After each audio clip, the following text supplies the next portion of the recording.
The following video is not made for kids. Viewer discretion is advised. Hello to my subscribers, this is the TFN Geek, and we are here at the third and final part of my review of the Transformers Kingdom Titan Class Ark, and we are going to finally be looking at the Ark itself. So here is the Ark in all its splendor and glory. You've got three landing gear here, which are basically three large gray struts that it sits on. So if you want to display the Ark on a flat surface, you can, and use these three landing gears to do that. So yes, the Ark itself is pretty impressive looking. One gripe I have with my copy of the Ark is that out of the box, the back side is sagging right here, and so there's a little gap right here forming on the side of it. But overall, I can overlook that due to the fact that I am just thrilled to finally have a massive figure of the Ark that looks like it did in the G1 cartoon. There's a lot of detailing on the Ark. I believe there are a total of 16 double-barrel turret guns sculpted in on it. They don't rotate; they're permanently stuck in play. But I can overlook that. I'm just thrilled at how massive the Ark is and how well it came out. As far as having gimmicks, the main gimmick that the Ark has in spaceship mode is that if you touch this button here on the back center of the Ark, this ramp folds down and you can load it up. I believe there's enough room for one small core class Transformers figure to be there on the back. But yeah, I just really enjoy the Ark's paint job. You got these huge, enormous Autobot logos here on the back wings. You got a lot of skeleton detailing. The bridge of the Ark is made out of clear orange plastic, so if you wanted to, you could actually have a Transformers figure inside there and look out the window.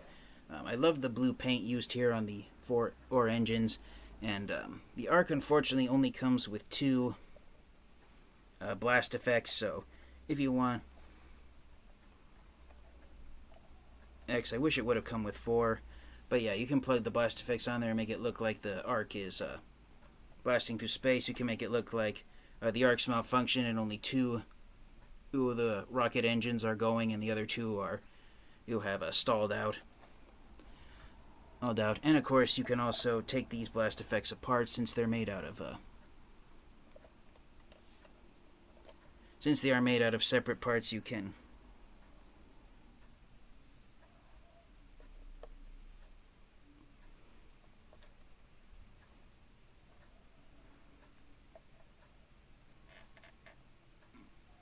so you can attach them here, and you can make it look like the Ark's engines are blasting have a different exhaust fumes coming out of them. So that's a fun gimmick there with the blast effects. The spire is just one permanent piece. It folds away when you transform the Ark into robot mode. And of course, the other main gimmick, apart from the launch ramp and the landing gear, is that the front of the Ark, and you technically have to open this up to start transforming it into robot mode. But the main gimmick here is that there's a compartment space here, and this is primarily so that Teletran 1, a.k.a. Mainframe, can sit in there and become the bridge of the Ark for spaceship mode. But because this is but the space in here is fairly large enough that if you have like a core class or small deluxe class Transformers figure, you can have an actual Transformers figure sitting there in the Ark's bridge in place of the actual bridge itself. But yeah, pretty much that's all there is to say about the Ark in spaceship mode. It's a pretty standard representation of the Ark, and I don't care what collectors who have grumbled about this say. I do not mind the gaps here on the wings at all, because I am just thrilled to finally have a proper figure of the Generation 1 version of the Ark in my Transformers collection. This is one of only 3 large-sized figures of the Ark that have been released over the years. The first 2 that were released were the Dark of the Moon version of the Ark. That was just a playset that transformed from the Ark into an Autobot base. It didn't have a robot mode, and that version of the Ark was made almost entirely out of gunmetal gray, silvery gray. And then the next version of the Ark, large-sized version of the Ark that was released, was the version of the Ark Ark, I want to say it was the size of a deluxe class Transformers figure, and it transformed from the Ark spaceship into a set of battle armor that Cyberverse Optimus Prime wore in his robot mode. But this is the first proper I want to say proper sized version of the Ark that, instead of transforming into either a base or a suit of armor for Optimus Prime, it transforms into its own robot mode. Oh, and I am just super excited to finally have this thing in here. Like I said, I bought this over a year ago, and that's how late I am in reviewing it, so I apologize for taking so long. But yes, I just cannot get over how massive and how accurate the Kingdom Titan class figure of the Ark is compared to its animation model from the Generation 1 cartoon and its overall appearance in the Transformers franchise. A lot of Transformers fans and collectors are hoping that because we now have a transforming action figure of the Ark, we got one in the Kingdom line last year in 2021, that maybe hopefully next year in 2023 we might get the Decepticons on spaceship of the Nemesis to stand opposite the Ark as a arch rival. Time will tell if we also get the Nemesis or if we get any of the other spaceships from the Transformers franchise being given robot modes and becoming vehicle modes for fully transforming Transformers. But without further delay, now that I've doted on the Ark in its spaceship mode, and yes, I don't know if you could tell by the way I was holding it in my arm, but this thing really is heavy. I mean, this is a lot of heft. This is the average weight of a Titan class Transformers figure. So let's get this guy transformed and take a close look at the Ark's robot mode. Alright, so that took a few more minutes longer than I would have liked it to have been, but here at last is the Ark transformed into its robot mode. And I said this in part 1 when we looked at the box, but the head sculpt is based on the character from the Transformers Duo and Marvel comic books known as the Last Autobot. His real name is Autonomous Maximus, and Autonomous Maximus, he basically comes from a apocalyptic future where, as his nickname unfortunately is all too true, he is the very last surviving Autobot to exist in the universe. And so he managed to discover a way to time travel to the past and change history so that the Autobots aren't pushed to the brink of extinction. And yeah, that's kind of it's kind of appropriate that Hasbro and Takara Tomy chose to base the Ark's robot mode on the character of the Last Autobot due to time travel being involved in the story in that comic book. But yeah, the Ark is a pretty decent sized Titan class Transformer. It's the same height as Siege, Omega Supreme, and Earthrise Scorponok, where it's roughly, I want to say, 21, maybe 22 inches high. And there's basically 3 sizes of Titan class Transformer. There's ones that are 24 inches tall, such as Metroplex and Fortress Maximus and Trypticon.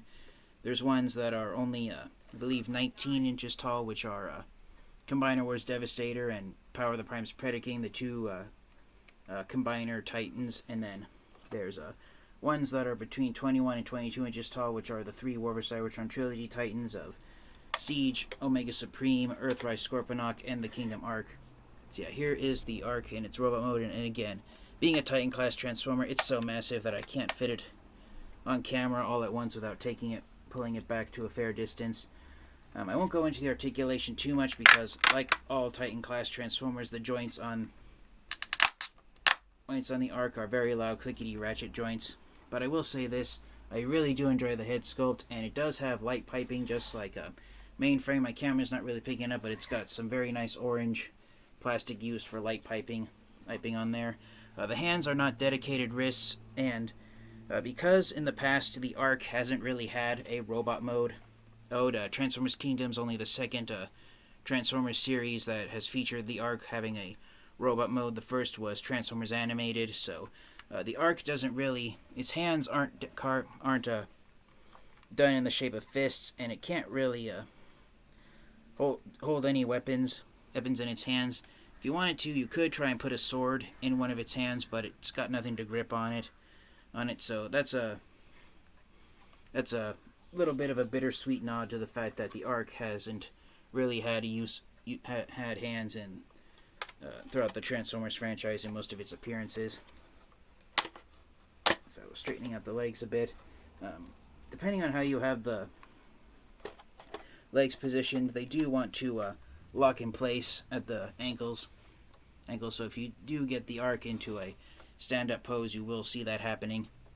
But yeah, overall, I do enjoy how the Ark looked out. I mean, how it came out, its final appearance, and it's kind of hard to tell, but if you look there on the, move the arm out of the way, if you look there inside, right there where I'm pointing, you can store Teletran 1 inside the Ark's chest when it's transformed into robot mode. But yeah, overall, I do enjoy this thing. The Ark isn't my favorite Titan, but it's not my least favorite Titan either. And yes, I'm just overall thrilled to finally get this guy out of its box and take a close look at it. I love the nod to the Last Autobot, a.k.a. Autonomous Maximus, being the Ark's robot mode. So you get to decide if you want to view this as being the Ark first and being the Last Autobot second, or if you want to reverse that and have the Last Autobot take on the Ark for his vehicle mode. But overall, I just am overjoyed with how all the engineering that went into this figure and just how the Ark came out overall. But yeah, I kind of wish they would have switched out some of those ratchet joints with swivel joints so it wouldn't be so loud to transform. That's my only gripe with the Ark. So for my final thoughts, do I recommend getting the Kingdom Titan Class Ark and adding it to your Transformers collection? I absolutely do. You cannot go wrong having a Titan Class sized version of the Ark in your collection, let alone one that it transforms into its own robot mode, despite the few flaws that it has, as one of them being how far the robot mode chest sticks out from the waist. I just am overjoyed at how this figure came out, and I highly recommend you get it if you can. For a while, the Ark shelf armed it didn't actually appear on the shelves of any brick or mortar stores as far as I'm aware of here in the United States, but for a while last year when it was released for the first time on most websites, the Ark stayed at retail price. The price of it didn't go up for a while because a lot of Transformers fans and collectors were undivided about whether or not if they wanted to get the Ark and add it to their Transformers collections, but I highly recommend you do get the Ark if you can. So thank you guys all so much for watching. This has been the TFN Geek. This has been my third and final part review of the Transformers Kingdom Titan Class Ark. It's kind of a bittersweet moment since this is the last Kingdom figure I had to review, but I am glad that the review is now done. And with thank you guys all so much for your continued support, and until next time, you guys stay safe, stay healthy, transform and roll out. Goodbye, everyone.